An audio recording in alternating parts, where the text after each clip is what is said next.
Guys, are you struggling to understand what a father is and does? Are you questioning whether you're a good father or not? Do you bring baggage from your past into your fatherhood life? Guys, if any of those questions relate to you, you are going to love today's episode with my good friend, Dr. Joe Martin. This is going to be a game changer for all dads. God bless you and enjoy this episode. Men in the Arena Army, we salute you. Hey guys, thanks for listening to Spotify's #1 podcast for Christian men. I'm Jim Ramos, the host of today's show, and your guide to helping you become the best version of a man, even in the stress bubble of life. Guys, want to get into our man law before we get into our hero story and introduce our guest for today's show. So this week's man law comes from Robert Michael, and he said this, and I have to say I wholeheartedly agree. If I have to open it for you, I get the first taste. I love it. I love it. Keep them coming, guys. Keep them coming. Hey, this week's hero story is from Greg in New Jersey. Greg writes this: I'm a Christian man working to live in a way that honors God. It wasn't always like this. I was raised Jewish and became Catholic for a relationship. Got married, got divorced, and after much searching, I found Jesus. Well done. After being diagnosed with stage 4 cancer, and I talked to him about a week ago, and he's still working through this. He's still fighting the fight. He said, I had to do some serious soul searching. I decided to quit my school superintendent job. This was very intimidating, but I prayed about it. I've grown tired of being a punching bag and having to compromise my integrity to keep the district running. Man, you educators, you are in the belly of the beast. So thank you, Christian educators. He continues, he says, I'm now on course to start, after my treatment, of course, my faith-based law firm in New Jersey. I'll be doing family law, focusing on the gospel and doing what's right and not what's easy.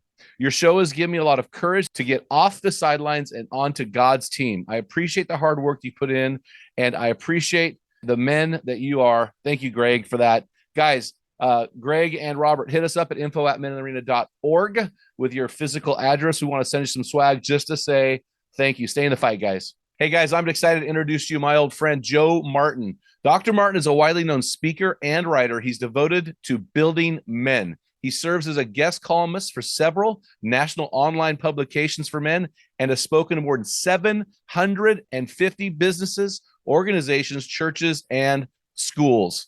He's also the host of Real Men Connect, Apple's top podcast for Christian men, focusing on mentoring, training, and discipling men on how to be amazing husbands, fathers, and extraordinary leaders. It's my pleasure today to bring on my friend, Joe Martin. Joe, it's great to have you on the call today. Jim, it is great to be back on the show and seeing you. Even though I can't see Dale, it was great even talking to Dale on the phone. But man, I am so happy to see you again, man. And by the way, I need to ask for your forgiveness. I've been quoting you, but I used to give you credit. Now I just steal your stuff and just say, yeah, I said it. But initially, Jim, I gave you credit for it. I gave you credit. God's my witness. I gave you credit. Then probably about after maybe the third or fourth time, I said, nah, that's right. Okay, y'all are turning to me. Okay, I said it. Hey, Joe. Hey, man, my motto is the art of originality is not revealing your sources. I love it. I'm sure I've stole some of your stuff too, man. So steal away, buddy. That's what I appreciate about you, Joe. Not that you're a stealer, but because what I appreciate is that you are a kingdom-oriented guy. Like I can reach out to you and say, hey, Joe, I need some podcast guests. You're like, here, buddy, try these guys. Yeah. And so we can collaborate. We're on the same team, even though we're working in the same ministry space. We're on the same team. We're for the same, working for the same king. And I've always talked you up to other guys, said this is a kingdom guy. You are going to love this guy. I think with NCMM, you're one of our speakers. Yeah. And I'm the guy that threw you out there. You got to get this guy. This is the guy. You're going to love this guy. I appreciate that, Jim, man. I appreciate it wholeheartedly, man. So I'm just happy. This is like a reunion for me. I'm just happy to be back on the show. I can't believe it was pre-COVID when last time I was on your show. But, man, I'm back and I'm ready, man. Let's go. It's good stuff, man. And you know, I almost feel guilty having you on the show because normally I feel like I'm working. And I feel like, you know, you and I just need a cup of coffee and sit at some place and hang out, man. So that's what this is going to be about today. Because I've got some questions that I think that you have answers to, specifically about fathering. I hope so. It's a topic that we don't have as often as I would like to have, because they're just, to be honest with you, there aren't a lot of guys writing about fathering in that space. You know, there are a lot of guys writing about pornography, a lot of guys writing about other things, but fathering is something that seems to be, we seem to miss that a little bit. And I know that that's a passion for yours. So, but before we get into that, can you tell us your story, because I know that your story really has some deep waters when it comes to fathering. Yes, it does. And I'm going to spare your audience all the details because one, they can probably go back and listen to the older episode. Yeah. But we can always unpack and dig into anything specific that you think Jim is going to resonate with the men out there who are listening. But I tell you, my story can be summarized in one sentence. I went from rags to riches to ruin to redemption. And what I'll do is I'll focus on the rags part because that's where the father wound started. Mm. My mom was a teenage mother. She had me at the age of 16 and had my sister at the age of 17, a day and 27 days apart. Whoa. And my dad, it was just too much for him to handle. He never married her, promised that he would. And then after my sister was born, he decided I'm out. And I did not develop and build a relationship with my dad until I was a young adult when he came back into my life. But not having my dad there in a community, I grew up in Miami, Florida, in a place called Liberty City. And it's just like any other inner city hood that you would hear about.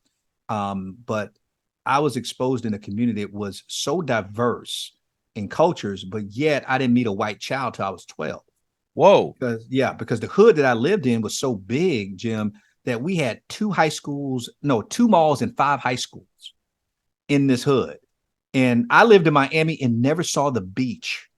What? Until after I went off to college and came back home. Yeah, never even went to the beach. Never saw the beach. And we lived on the ocean and never saw the beach. And that's how sheltered this community was. But everything you needed and everything you wanted was in this community. And we had, and what most people know Liberty City and Miami for are the athletes, professional athletes that come out of there. Oh, really? There's a lot of great athletes that came out of there. They're now, a lot of those guys now are now retired, but I'm talking about some Hall of Famers have come out of there. And so we're known for the athletes that came out of there. And we had all these strong males, but not any strong men. And so I went my entire childhood growing up around thousands of males, but not one man. And I didn't know that. And people said, what's the difference? I said, well, you're a male by birth, but you're a man by choice. And none of these men made the choice to be men. So I didn't have good role models and good examples of manhood. The only men that I saw were either pimps and hustlers, drug dealers, gangbangers, womanizers, abusers, you name it. And even one of those men was a family member who abused me, sexually abused me for 3 years of my life. And I was suicidal from 12 to 14 years old. And this was the first man to ever tell me he loved me. And he wasn't even a gangbanger or a drug dealer. He wasn't even a criminal. This was a guy who actually had a job. One of the few men who actually had a regular job. But he saw, he exploited an opening that he saw. They call it grooming in abuse language, that he was grooming me because he knew that my mom at that time, she was suffering with her own issues. She was struggling with alcoholism. I mean, drinking up to 2 6-packs a night. Cooked her last meal for us when I was only 10 years old. And so my sister and I, who was just a year younger than I, we had to take care of ourselves. And my dad wasn't even in the picture. And so I'm growing up in this community, being abused, man. 6 of my friends were murdered by the time I reached the age of 16. So I'm looking at all of this stuff and thinking, where's God in all of this? And I couldn't, but I was raised in the church. My mom made us go to church, even though she didn't. Wow. And she used to threaten us. This now, I'm telling my age now, Jim. She used to threaten us to get us to go to church by saying she wouldn't let us go outside and play. Now, kids don't even consider that punishment now. Yeah. but that was odd. No, we got to go outside. And so she wouldn't let me go outside with my friends to play football and baseball and all this stuff unless I went to church. So I went to church out of obligation, not because I wanted to go. And so, but I grew up in that environment, just not knowing anything about manhood. But only thing I knew walking out of there was that I knew what I didn't want to be. Yeah. I knew that I saw, and Jim, this is the crazy thing about it. And I never put 2 and 2 together when I was growing up. I saw all these men, right? And I saw all these boys, my friends, but I never seen a man with a boy in our neighborhood. Whoa. Yeah, I never saw them together like a father and son. I only saw men who were either drug dealers, gangbangers, pimps, hustlers, and they were like, now they're joking with us when they would see us on the corners and that kind of stuff. Hey, they always, hey, little man.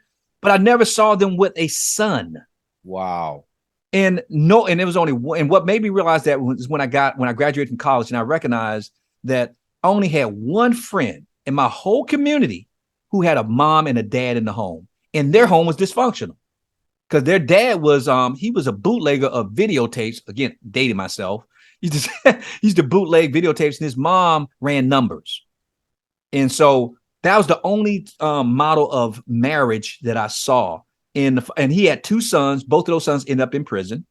Oh, so man. he was the model of a father that I saw with a son, but that was the only man I ever saw with sons, and both his sons ended up in prison.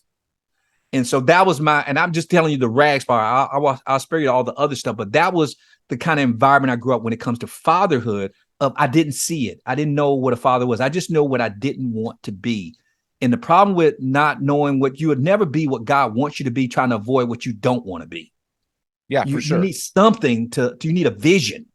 You need something to look forward to. All I was looking at is how to avoid all this stuff. But if you ever driven down a highway, you can't drive looking at the guardrails, or your car is going to start going to the guardrails, drifting to the guardrails. You got to stay focused on the road. But I didn't know what to look for. So that led to going from rags to riches to the ruin part. The ruin part is because all of that came to a head after I had, quote, achieved what I thought was what manhood was. And I lost it all. So I had it all by the time I reached the age of 30, lost it all by the time I reached the age of 40 because my past caught up with me. And I realized that my wife, my ex-wife, wasn't impressed with all my achievements. Yes. And my accomplishments and all the money and the businesses and the homes and all the flashy things. She wasn't impressed with that at all. But I did not know how to be a husband, yet alone a father and a man. So I'm giving you the highlights, but that was basically what I was exposed to growing up as a kid. Well, now I'm going off of memory here, okay? Mm-hmm. But you were the youngest Black professor in the nation at the time. Well, in the state of Florida. State of Florida. Come on, let me exaggerate. Come on now. You were voted the best college speaker of the year. Mm-hmm. I mean, you had this thing, and if I'm not mistaken, didn't you publish a textbook?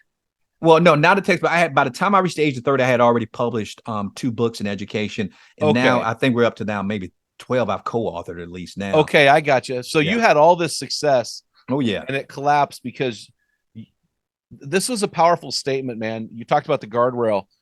You will become what you focus on, good or bad. Good or bad.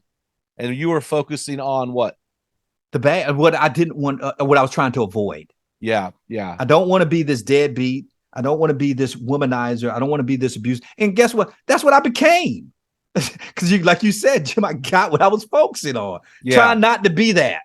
But one way I try to snap men out of this, I always ask them, I said, what kind of dad did you have? Oh, he was a horrible dad. He was a horrible father. I said, okay, if you had to rate him from a 1 to a 10, where would you rate him? He said, man, I'll say he was a 2. But you always hear men say this, I want to be better than my father. I said, do you see the flawed logic in that? Yeah. If he's a 2, all you had to do is be a 3. Yeah. And trust me, your son or your daughter needs more than a 3, and your wife wants more than a 3. You're using the wrong standard. Yep, you're looking at what you don't want to be, as opposed to looking at the real father or who you want to be. That's powerful. And we're going to get there in a second, but I'm going to go back because I think it starts with something that you called a choice. You said you're a male by birth, man by choice. I don't know if you stole that from me, but I got to tell you, I stole that. I stole that from Jonathan Evans. Now, you know who I stole that from? We met him before. What's the guy? See, that's why you take that stuff. Not Jonathan Evans? No, he's still alive. This dude's still alive. Well, Jonathan Evans is still alive. His dad's but Tony Evans. It wasn't Jonathan Evans stole it too. Dean Getz. No, it was the what's the guy's name? Robert something. I can't remember his name. You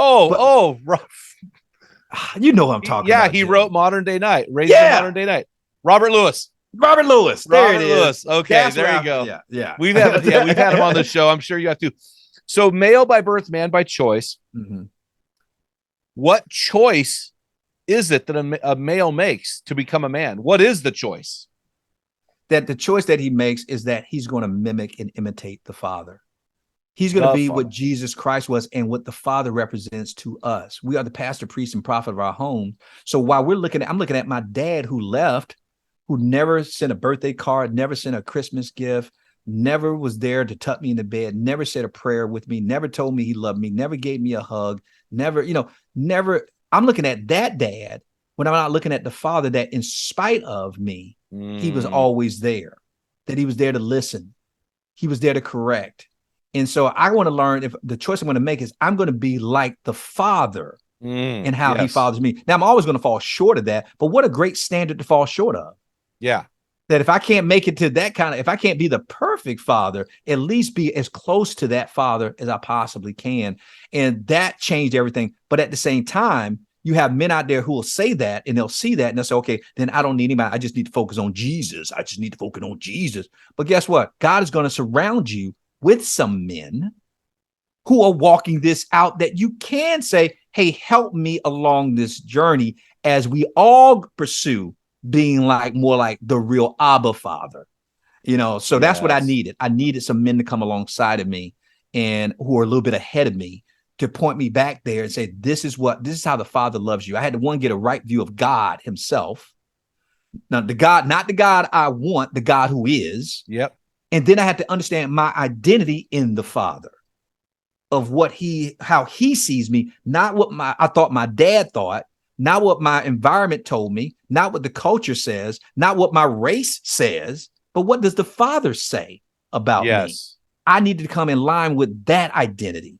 And so all that has helped me making this choice. Say, okay, my choice is I'm going to be what God says I am. I'm going to be the kind of father God wants me to be. And I'm going to allow the men in my life who God puts in my life to help me along this journey to do that. All those are choices that we can make as men. It's funny, man. One of the things I really connect with you on is we have a same theology, and the theology is very simple. And I'm going to ask you a question. I'm going to put this ball on the tee for you to smack it down the fairway here. What do you say to a man when he says, you know what, I hear you saying Jesus, I need to make this choice for Jesus, but if I do that, he's going to tell me all the things I can't do, and he'll make me less of a man than I already am. I hear that all the time. What do you say to that guy?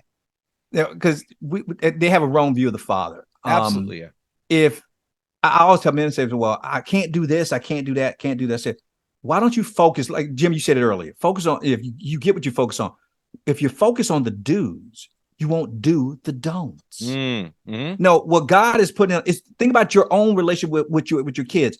You don't put boundaries in place for your kids because you hate them, because you're trying to take their joy away. You're doing this to protect them from themselves.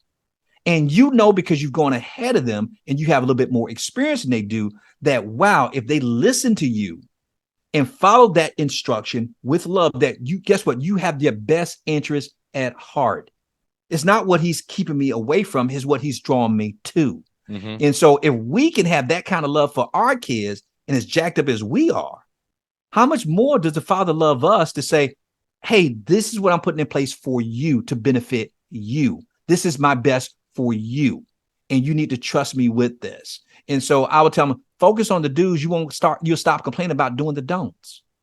I don't know about you, man, but as a follower of Jesus, I don't ever think of what I can't do. Right. You shouldn't have to focus on that. It doesn't come up because it's a non-issue.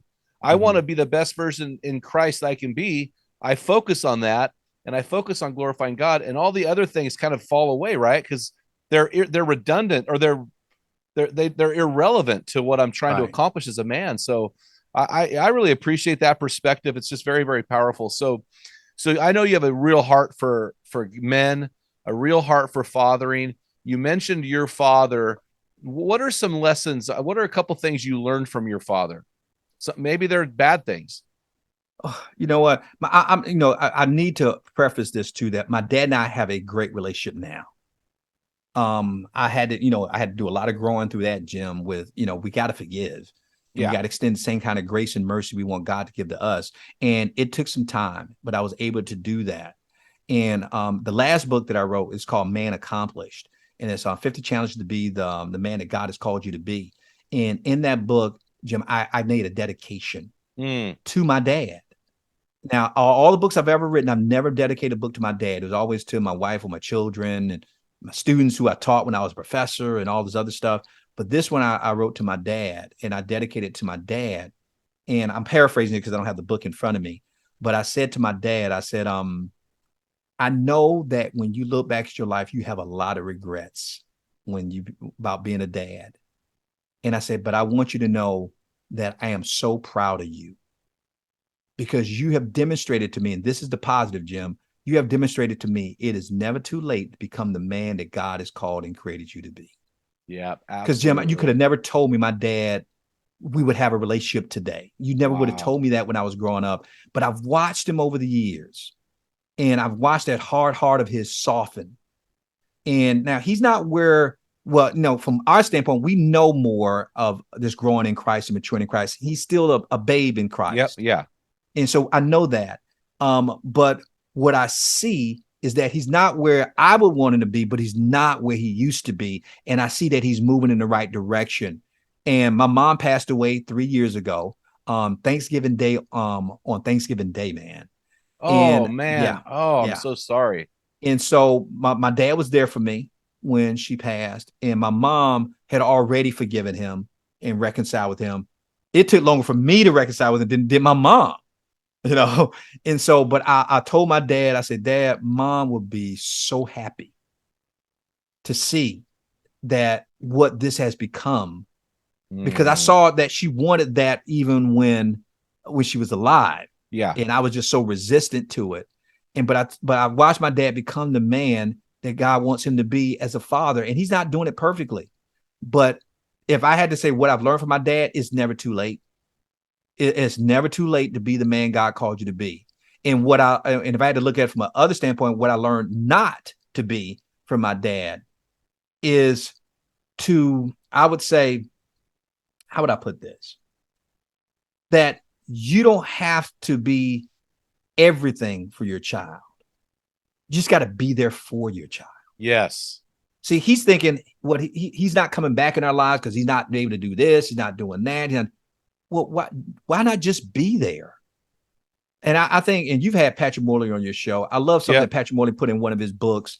He says that if you don't learn anything about being a dad or being a father, he says, remember these two things. Always tell your children that you love them and you're proud of them, and tell them, and he said, and always let them know, no, you won't get your way. Right. but loving them and being proud, that means you got to be there to let them know you love them and you're proud of them. And how I longed to hear those words from my dad when I was growing up, that I love you and I'm proud of you. Nobody told me that, Jim, except this man who steps into my life and tells me he loves me and he's proud of me. The first man to tell me that sexually abuses me for 3 years. That was what my dad was supposed to be there to be the buffer for that. Yeah. So I would have, even if my dad couldn't stop the abuse, I would have at least known this is not love. What my dad gives me is love, and this is not it. I thought that dude was still loving me because I had no other picture of love. But when the first words you hear from a man who says he loves you and is proud of you, it's that kind of man. Mm-hmm. And so what I've learned from my dad, that, man, you don't have to be everything for your child, but you have to be there for your child. Show up. Just be present. Even if you're trying to figure it out, just be there. Because that's what a child's going to remember most. Were you there when I needed you the most? Yes. And that's where the resentment and the bitterness and the anger comes from. Because the kid is not just looking at you abandoning them. What they're looking at is, when I was going through, when I missed that winning free throw in the state championship, when that girlfriend rejected me, when the teachers told me I was stupid and I need to be put in a special class that I'll never amount to anything. Where were you? When we didn't have anything to eat, where were you? When I was doubting myself, thinking that I'm not good enough, where were you? Mm-hmm. You couldn't have solved it, maybe solved all of those problems, but where were you? Were you there? Yeah. And so that's what they're going to remember most. And that's why kids get bitter and upset, because they're thinking you weren't there when I need you. And guess who they start exalting? Their friends. Because my friend was there, even though their friends were stuck on stupid, but they were there. So we got to fill that space and say, at least be there and be present. You know, it's funny. My dad, he's not the perfect father. None of them are. Right. But Neither my dad probably could have. Yeah, that's a true statement. Just bring my kids. I'm going to bring my kids on the show one of these days and have them talk about my failure as a father, where I failed. Wouldn't that be good? That'd be good though, right? I've had my daughter and my son come on the show. I had my son come on the show, Jim, and interview me, which he didn't show me the question beforehand. Boy, he had some tough questions. And then I had my daughter come on to talk about what we need to know as fathers. And I was hearing it for the first time. On the show. Well, It was very humbling. Very humbling, man. Have you had Michelle Watson Canfield on your Yeah. show? Oh, I've had Michelle a few times. Yeah. And I've got another gal coming on, Victoria something, and she's the same type of deal. Really? Because I think we need to have women tell us what to say. Oh, but I gotta tell you, so my dad was a great dad. My dad could write a book on fathering, really. I would say so he did some things that were outstanding as a father. And there's some things that I've tried to outdo him on because I felt like he falls short. But my dad really, I'm pretty fortunate. When I hear stories like yours, I just go, man. And I know that we're like almost the same age. So it would be really, I don't want to sound condescending, but man, I'm proud of you. You are crushing it in the men's ministry space. So from peer to peer, man, I'm just really proud to be able to call you a friend and to work side by side with you. And I know that you don't need my affirmation, but I want to give it to you and put you on display because you're worthy of a guy. You're worthy to be honored because you've overcome a lot more than I've had to overcome. And you've progressed way beyond where I am. And so I really do honor that. And I want to thank you for being in the space. So it's it's an honor to be your friend. And Jim, you know what the biggest blessing out of this, and I don't want to get emotional, but Jim, when I was growing up, man, I mean, I hated men. Yeah. I hated them, man. I just thought they couldn't be trusted. You can't respect them. They're horrible people. Why did God even create us? And I keep thinking, what is wrong? And Jim, you look at the hand of God and his grace and his mercy.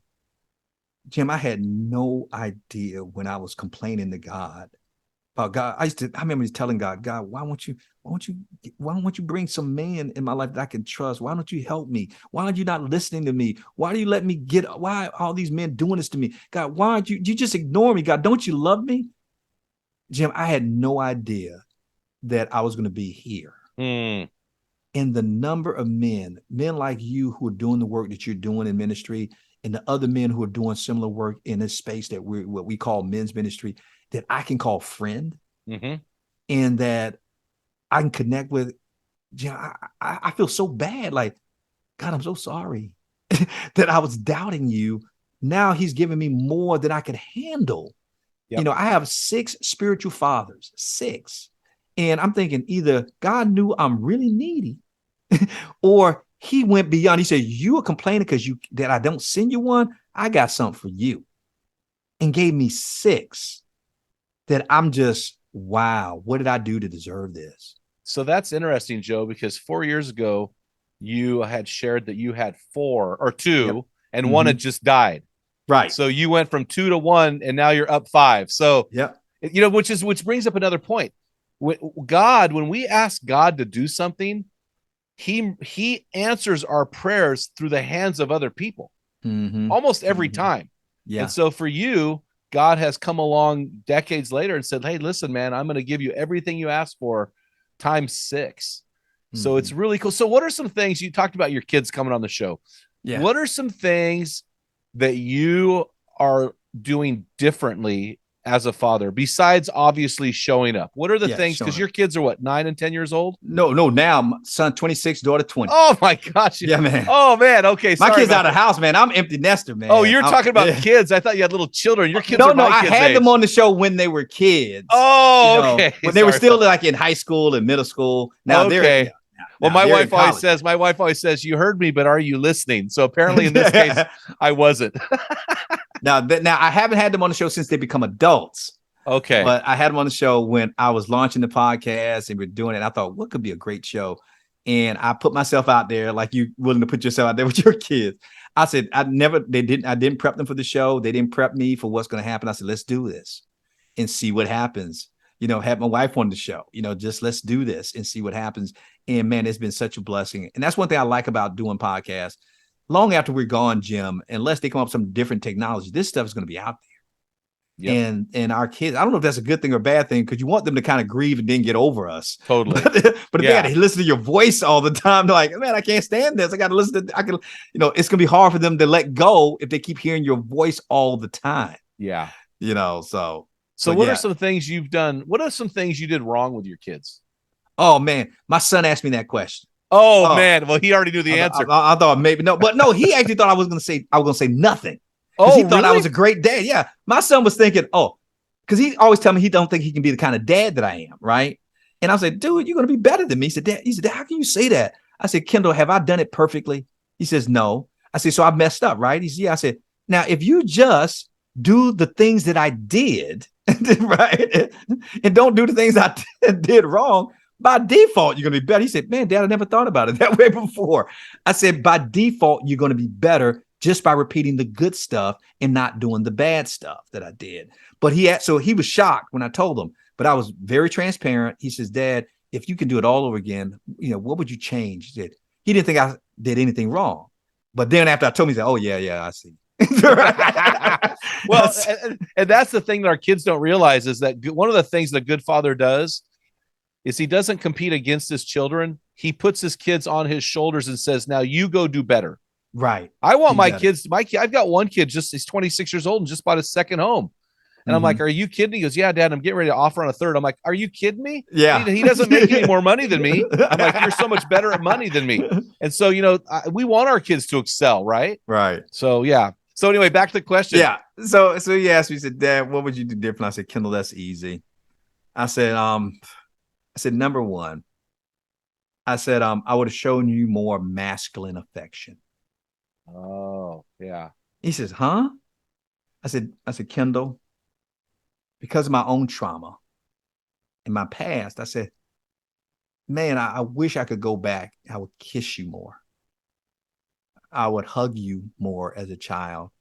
I would have held your hand. I said, I'm going to show you what masculine affection looks like. I didn't know there was such a thing. And I didn't know how much is needed. I said, because I look at the guys I'm around now, we're always hugging each other, giving each other a pound and, chest bumps and all this other stuff and everything. And I was afraid to touch my son, Jim. Oh, wow. Because I knew what it felt. You were. Of course you were. Because I always felt violated when somebody touched me. Yeah. And so I thought I was invading his space and not realize I was depriving him of what God wanted me to give him, which is masculine affection. We want to feel God's embrace. We want to feel God's breath on the back of our necks, know how close he is to us. And I didn't show my son a lot of masculine affection. You should have seen the look on his face when I was telling him this, because he never realized he was deprived this. But I said, I thank God for your mom, because she showed a lot of affection to you. And we have a very affectionate family. I'm not a touchy-feely guy. Yeah. Right? Yeah. And I said, Kendall, I would have done more. I mean, I touch other guys more than I touch my own son, because now I understand there's masculine affection without you worrying about your masculinity. Absolutely. And so I said, Kendall, I would have shown you that, because by showing you that, it would have made it natural for you to do it if you have a son.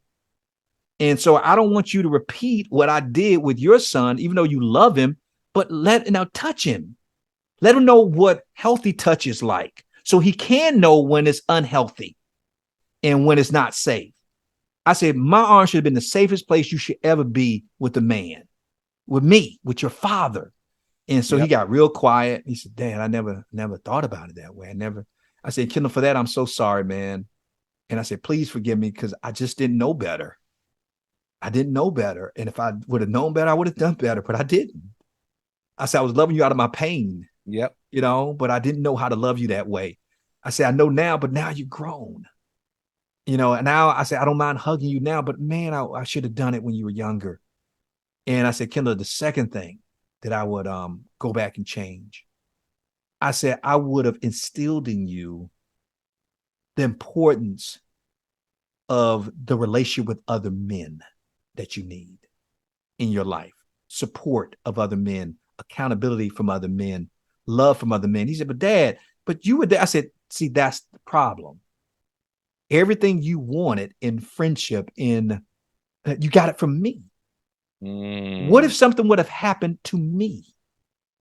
You would have understood it's not me. The importance is of having relationships with other men. I didn't teach you how important that is. I only thought you needed me. As long as he's got a good father, a mentor, a coach, I'm going to be everything. The counselor, I'm going to be everything. You, the teacher. Wait a minute. Mm-hmm. Only one person is everything you need. That is the perfect father. I'm just one small component, but you need to know you need other men like me in your life, like a Jim Ramos. Are you following me? Yep. Yeah. Oh, like a Dale, like all these other guys you see me around. Because now, if I'm stuck on stupid, you can go to Jim. You know what I mean? If you think Jim is crazy, you can go to Dale. Yep. You know what I mean? But you got such a great team around you, so you'll never be lacking anything. And I said, Kendall, I did not. And you know what? He admitted to that, because I told you he didn't think I did anything wrong. He said, Dad, you're absolutely right. I said, what do you mean? He says, Dad, now that I'm out of the house and I'm growing, I realize that I don't have close friendships like that. He said, like you have. Yeah. I said, because Kendall, I didn't teach you how to have it. You just have it with me. He comes confide in me. He's vulnerable with me. He's transparent with me. But you need to be this with other men, not just your dad. And now ever since I told him that, Jim, he's now been building those relationships. And I said, man, I wish I would have taught him that a lot sooner. And I missed it. I just missed it. Because I thought, okay, I'm just going to be there because I didn't have anybody there for me. I'm not enough. Yeah. I'm part of the puzzle, but I'm not everything.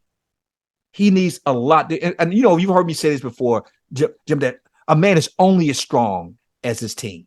Yep. He's only as strong as the other strong godly men he has in his life. Show me a man who does not have a team. I'll show you a weak man. Show me a man or a weak vision for his life. Yeah. You need other men. You need other men in your life to come alongside you, support you, hold you accountable, encourage you, correct you, to love you.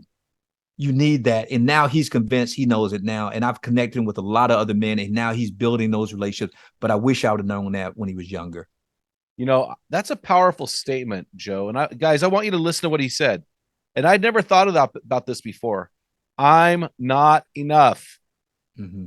Our sons, our daughters need to be networked with other people that are like-minded with us, that can bring them along. In this day and age, I mean, if we don't, their cell phones will. Right. YouTube will. Whatever, fill in the blank. So since we're talking about our weaknesses, I figure I should not leave you hanging. I'm going to tell you mine, right? Okay. So my two, and I've talked to my kids about this a little bit, probably not as much as I should. Your kids look at you. I had 3 sons, right? They're 24, 26, 28. They're all outstanding young men, all college graduates. They're really doing very, very well. They're self-thinking guys that, they're just some good young men that I love hanging around. Mm-hmm. But the one thing I realized, you and me are similar. We are very emotional we're emotional. Yeah. I would say, even though we're educated and we've written books, I'm a lot more emotive than I am cognitive. I've had to work hard with my cognition and knowledge. It's something I've had to work on to override the emotion. But it's funny, Joe, is I didn't show a lot of emotion with my sons growing up. Really? I was the rock. I was the dad. They didn't see me crying over Rocky 2 or Hallmark or whatever it is, right? They didn't see me weeping over things, and they never saw that. And so when I get emotional, my kids will say, Dad, wow, that's weird. And my wife goes, he cries all the time, but I didn't show that with my sons. Wow. And I think I didn't do it on purpose, Joe. Right. So I've had to kind of go back to that and express that, hey, it's okay to show emotion. And then the other thing is, my kids thought, like you, they thought I was Superman, right? When they're growing up. And so I didn't, they saw my failures. They saw me not framing their mother the way that I should have. They saw my failures, but I never shared my failures. And as they're growing up now, I've got to go back and say, hey guys, I'm struggling with this area. I'm working through this. I made a mistake here. And they look at me and they go, oh, wow. And I think that's important. I do think there's a season, Joe, where we have to be really careful. We don't want to share with our 16-year-old son who used to go out and womanize girls when we were in high school or college, because then that gives them a license to do so. But I think we also need to share our failures, because as our children enter adulthood, and this, they choose the relationship. They choose whether or not I'm going to be their friend and their father. And so we have to position ourselves so that they'll want to do that. Wow, man. And thanks for sharing that, Jim. Because, it's weird because I was just the opposite of man. I always wore my emotions on my sleeves. Yeah. With my kids, but they saw it as a sign of strength, because they saw that, wow, he's that way, but he stays so steady. And he doesn't allow his emotions to take over. And I think my son has learned that. My daughter still is starting to learn that. But I think my son picked up on that real quickly that, wow. I remember telling my son not too long ago, I said, Kendall, I'm so proud of you. Because now, Jim, think about this. Your sons are doing really well, right? Yeah. Now, I kind of set my son up for failure, right? Because you know what he thinks? Look at what my dad accomplished by the time he reached the age of 30. He feels he has to be able to do all of that. Yeah. Before he reached the age of 30. And right. And so my son always thinks, and I remember asking him, boy, when he turned 21, I took him out to lunch. He was in college and took him out to lunch. And I said, Kendall, if you could ask me anything, I said, because I'm always telling you, I'll tell you the truth. I mean, painfully honest with him. I said, if you can ask me anything, and I had to tell you the truth, but I said, what is it that you want to ask me, but you're afraid of the answer? What a question. God put that on my heart when I was driving to see him. Yeah. Said, ask your son this. I'm like, God, why do you want me to ask him that? I found out why. Oh, yeah. It caught me off guard too. I said, Kendall, if you could ask me, I'm gonna tell you. I said, what is the thing that that you would love to ask, but you're afraid to ask me? And on his birthday, he looks at me, Jim. He says, "Are you disappointed in me?" Oh, Jim. It goes back to I'm proud of you. Mm-hmm. And it was a kick in the gut. He said, am I disappointed? I said, Kendall, why would you say that? Because I always told him, because I read Patrick Morley's book when he was a kid. Yeah. I said, I love you and I'm proud of you. No, you ain't going to get your way. I used to tell him that all the time. Right. And I said, why would you say that? Why would you question that? He says, Dad, because I just look at your life and what you had to overcome and what you achieved. And I see myself, he said, I didn't have to go through all that stuff you're going through. And it's a struggle, me getting through college and all this other stuff. Right. And I looked at him. I said, Kendall, yes, man. I said, no, I'm not disappointed. I said, Kendall, I'm proud of you, not because of what you accomplish or not accomplish, because of who you are. See, I did all those things because I was trying to earn other people's affirmation, their love. Kendall, I love you. I said, let's put it this way. If you achieve 10 times more than I achieve, I'm not going to love you any more than I love you today. Mm-hmm.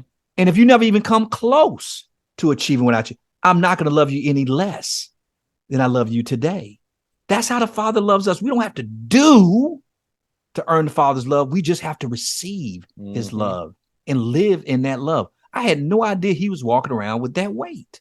Yeah, thinking, I'm a disappointment to my dad. I'm like, what? It's another reminder, though, Joe, that our sons need to hear all the time, I love you and I'm proud of you. Mm-hmm. And our daughters need to hear all the time, you're enough and you're worthy. You're enough and you're worthy. Yeah. And so we think, hey, I told them that 50 times over the course of their teen years. Well, you needed to do it every 50 more times. 50 times 50, Jesus would say, right? Anyway, but no, that's really good stuff, man. So from your experience, Joe, we just shared our weaknesses, right? We kind of hung them out there. From your experience working with men, what are some key and common areas of weakness or areas that dads struggle? What are some things you see yourself? I know you do a lot of coaching. What are some things you're constantly coaching up with men? I would say one of the biggest things is, and I battled with this too, Jim, when my son was around about 5. And also, and they keep hearing me reference my son. My daughter, who's now 20, is not my biological daughter. We're a blended family. Oh, okay. Yeah. And so she came into my life when she was just a little girl. And when me and her mom got married, she was only 12. You see what I mean? And so, well, no, she was 10. She was 10. And so a lot of the stories they hear, I was a single dad at a point in time because of how I ruined my marriage, my first marriage. And so, so a lot of reference I give is me learning how to be a dad. By the time I got to my daughter, I pretty much, okay, I got it now. Yeah. My son was a guinea pig. Yeah, I hear you. My oldest son, that poor kid, I go, man, I messed up with you more than the other two. And this is something that I think men, and I can't be the only one. That's why I'm going to tell what I struggle with. And I can't be the only one.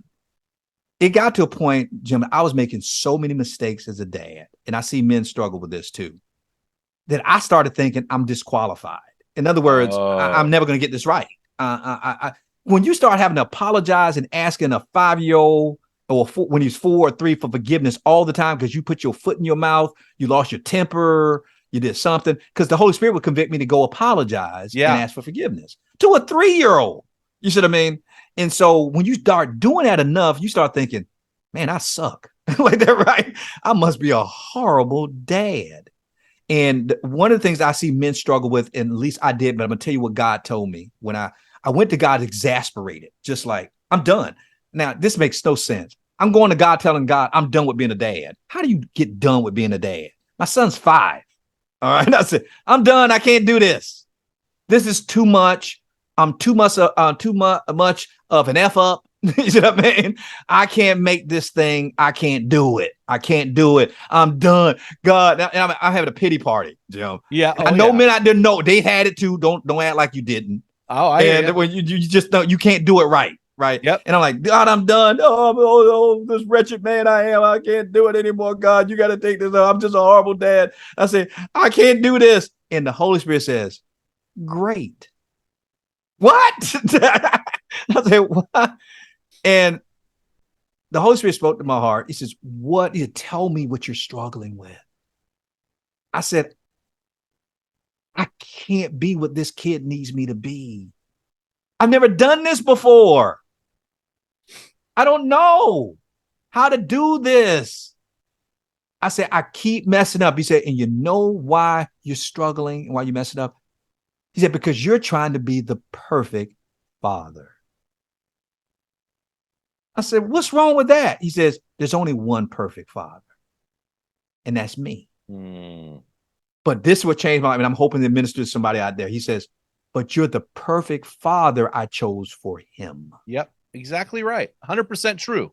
And so what I will tell you that I see men struggle with, and I struggle with it too, struggling, trying to do everything right. And so I started questioning God. I pushed back on this. I said, God, so I'm the perfect father, but I don't get it. He said, tell me what's wrong with you. I said, I make too many mistakes. He says, perfect. Don't hide them from your son. Yep. Let him see how a real man responds to mistakes. I said, but God, I fail a lot. He says, perfect. Don't hide your failures from him. Show him how a real man responds after he falls down. I said, but God, but there's so many questions this little kid has that I don't have answers to. He says, perfect. Show him where you go to get the answers. Yep. And I started to guess it. Oh, so I just got to be what you want me to be, but point him back to you. He said, that's why I chose you, because I knew you would do that. I trust you. Can I trust you to do that? Absolutely. That's why he started seeing me get emotional and seeing me, because I didn't have to have it all together anymore. I just had to say, wow, I'm struggling with this, but this is what we do when we struggle, Kendall. Now, my daughter's name is Faith. Faith, this is what dad does. I know, I tell you, my daughter wasn't raised with me. So I remember when she saw me going through some trying times and she saw I had joy and peace, she got mad. She said, Dad, how can you be calm in a time like this? And and she was 19 at the time, so it was last year. She said, I don't understand you. You're just having this good old time while all this stuff is happening. I said, baby girl, listen to me. You're concerned because I'm not falling apart, but you didn't ask who's holding me together. That's when I realized I don't have to be this perfect picture of anything. So when I see men, when I got that, I started love being a dad after that, Jim. When I realized I ain't have to perform and they ain't have to be perfect. That's when now I wish I could do fatherhood all over again now. So if I can go back and change anything about my experience as a dad, this is another one I would change. And I didn't tell my son this. I just need to tell him this and my daughter this. I would have enjoyed the process more. Yeah. I was like white knuckling, like, I don't want to mess up. Oh, I'm going to mess up. No, Jim, I would enjoy. Now, I remember what the stuff used to get me mad and upset. Like my son drawing on crayon on the whole staircase when I took a nap and he's supposed to be sleeping with me, and got up and started drawing all. And I'm thinking, why didn't I find the humor in that? Why didn't I enjoy? Because guess what? We talk about it now and we laugh. Yeah. I wasn't laughing back then. Yeah. I was mad and thinking, why did we have this kid? He's making me look bad with his mom because the mom trusted me to watch him. And now we got to repaint the staircase. You see what I mean? See, I didn't enjoy the process, the good, the bad, and the ugly. I would have now taken it all in that, oh, one day we're going to laugh about all of this. And this is going to be great memories. So we're laughing now about all the tough stuff we had to overcome. But it wasn't funny at the time because I wasn't enjoying it. Well, and that's what we do that all the time now. We talk about stories. Mm-hmm. And usually there's stories that revolve around anger or, remember when you did this or remember that, or hunting or fishing for us. But I think I think for me, that's another failure I made. I was so intense on raising the godly son and white knuckling to make sure they did that when I walk out of church one day and my kid's at the top of the stairs at the church with his schlong hanging out, taking a leak in front of the world, or when it's a cantata and he decides he's going to start stripping right there in front of the church, we freak out. Yeah. But really it's quite hilarious. And I think guys need to enjoy the process more. I wish I would have enjoyed me too, man, that process more, because that's that side of the emotion where the kids see, oh, dad's just stoic and serious and angry. Yeah. And that's not, but it's interesting, Joe. I want to go back to this. You talked about white knuckling it and having this conversation with God and God saying you're the perfect guy. It seems to me that guys their default setting is not to jump into the problem, but to isolate themselves. Mm-hmm. They get discouraged, right? They get sick and tired of being sick and tired, and they tend to just kind of withdraw. Mm-hmm. Is this something you've seen with guys where they just kind of get out of the arena, they get out of the game? Yeah, because it's our what they call it, fight or flight. Yeah. Mentality, and that's what we go back to what we feel we can control, and we're the kind of people, we're the species. The man is a species that if I can't win, I don't want to play. Yeah, for sure. I don't want to play. If I tell women that you want to really quickly discourage a man, put him in a place where he can't win. He would get frustrated and he would withdraw and he will isolate. And I'm going to real old school reference. He'll take his marbles and go home. Or he'll snatch the PlayStation. He'll snatch the PlayStation out the wall and go back to his house. He can't beat you in Madden. You just impact the millennials. Know what you're talking about now. Yeah. But they're still going, what the hell's a marble? A marble. What's a marble? That's so funny. But he'll take his PlayStation and go home. Yeah, we gotta win. But we have to. But that's the culture. But in the kingdom, guess what? Losing or surrendering is winning. Yes. When you say, I'm not focused on the outcome, I'm focused on my obedience. I'm not focused on the results. I'm focused on my relationship, And so from that point, the natural thing for us is to isolate, to withdraw, because now we won't lose when we're by ourselves and there are no judges. Yeah. There's nobody criticizing us. But when I'm around you, you can potentially judge me, telling me I'm right or I'm wrong, or I'm not enough, I'm not measuring up. So it's easier to isolate and to withdraw. And you joked earlier, Jim, about how we do all these shows on porn. I mean, I'm all porned out with all the shows. I'm but like, if I see another porn thing, I know. But you know why we gravitate towards porn? Because it's a relationship without the responsibility. Because we have this fictitious, and I put that relationship in air quotes because it ain't really a relationship. True. But it's a person I can have what I want, when I want. Somebody I can, this person can tell me I'm the greatest. I can get them to say anything I want them to say, but I don't have the responsibility of having to listen to them, to empathize, to have to change.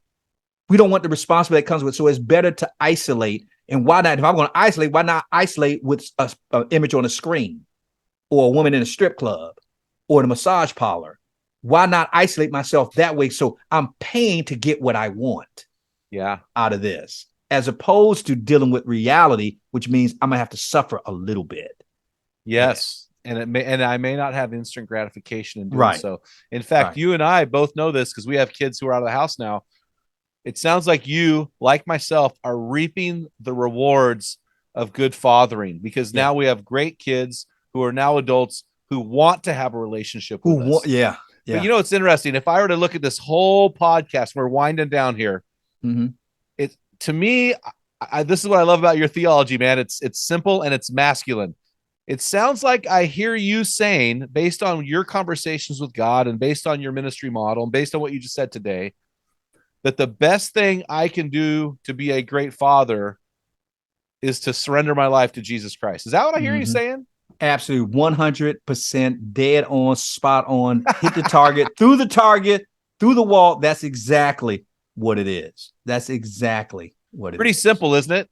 Mm-hmm. But it's profound, right? Because it's going to cost you your life, guy. Yeah. How do they say it, Jim? It's simple, but it ain't easy. It ain't easy. Hey, I got to ask you one more question, man. Because I haven't seen you for about 4 years as far as face to face. Which, man, that's just got to change, man. Yeah, that's crazy, I got a couple. man. I got a couple of buddies in Tennessee and Kentucky. I need to go over there and have a little like bourbon tour or something. Whenever you're in this area, let me know, because I don't get to, because you're in Oregon, right? Yeah, I don't get to Oregon that much, but you'll know if I'm in Oregon because you ain't got that many black people in Oregon. So well, you would stand. Well, when you said earlier, you said I finally saw my first white guy. I'm like, I feel like that about black guys. Exactly. So funny. I was like, dude, what? I've been to Oregon. I've been to Oregon. Well, it depends on where you are, but the thing about Oregon, though, is they really are pretty good about all colors. It's a pretty, generally speaking, I think it's pretty safe, especially if you're with me, buddy. You're good to go. You're good. That's right. But hey, I got a question for you, man. I got a question, man. I got some black dude out there going, what the hell? What they some talking about? Some white dude's going, what the hell? Oh man, it's just too fun to mess with people. Hey, but I want to highlight your ministry because you're doing some great stuff. And everywhere I look, I've got this. I see this. Sit up a little taller so I can see that cool shirt you're wearing. So it looks Real like, Man 300, the movie 300. You got the hat 300. You got the behind you. You've got Our Men 300. Tell us about what this is and how can I'm sure it's something with ministry. How can our guys get keyed into what you're doing and this cool Spartan 300 thing? Well, it's pretty simple. The great John Wesley said that if you give me 300 men who love God, hate sin, fear nothing but Christ, and claim to know nothing but Jesus Christ crucified, he said, I will set the world on fire. That was a vision God gave me when I went to a speaking engagement down in El Paso, Texas, that birthed the 300 within our ministry. And what I realized is that John Wesley never found the 300. Yeah. And neither will I. We can recruit men all day long, thousands of guys, but that doesn't necessarily mean they're part of the 300. And so what is the 300? We're trying to disciple men who have that mentality that I love God, I hate sin, I fear nothing but my God, and I claim to know nothing but Jesus Christ crucified. And the thing is, it's hard to have men who are, quote, I call it sold out, SOULED, for Christ. But what we created is an organization that we help men win at what matters most.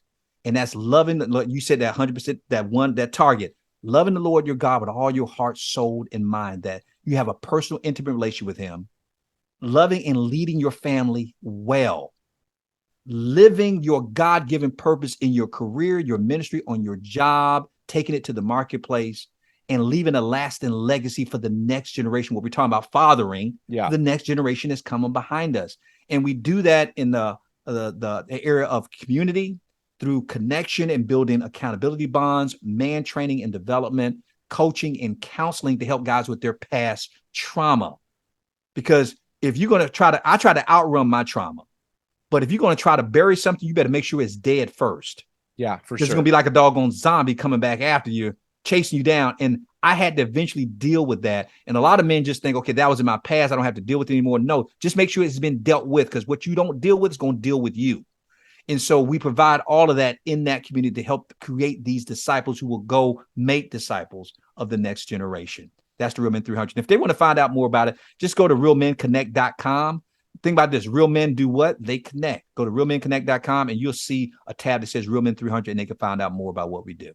Well, I think that's outstanding. So guys, hey, before we let you go, guys, what is your boots on the ground today? What do we want you to do in response to what you've heard Dr. Martin talk about? Here's what I want you to do. I want you to go back through our podcast, go back through your life, and I want you to identify that one area where you as a dad can grow. Just one area. Where can you get better as a dad? And if you don't know what it is, hey, ask one of your kids. Yeah. They'll tell you. Yeah. Oh yeah. Or if you really want the truth, ask your wife. So ask your wife. Yeah. Right. And then start working on it, guys. Become the dad that God has called you to be. So Joe, thanks so much, man. It's always such a privilege and a pleasure to have you on the show. God bless you, buddy. Jim, I love you, bro. Thank you for everything, man. And hey, we're gonna hook up. If I gotta come to Oregon, that's what it's gonna be. Well, I've All got a right, thing. man. I'll reach out to you. I've got a thing I'm thinking about. So we'll figure this out. Yeah, So I hey, know guys, you always thinking big. You even think bigger than I do. So whatever it is you're thinking about, include me in on it. oh, I will for sure. I will for sure, guys. Hey, guys, make sure you head over to meninthearena.org, grab your free copy of my book, Tell Them What Great Fathers Tell Their Sons and Daughters, and sign up to join one of our many virtual teams by clicking the Join Our Program button now. Until next time, feel the wet sand on the arena floor. Hear the deafening roar of the crowd. Taste the sweetness of victory. Smell the stench of battle. Get in the game. Get dirty. Grind it out. And be a man.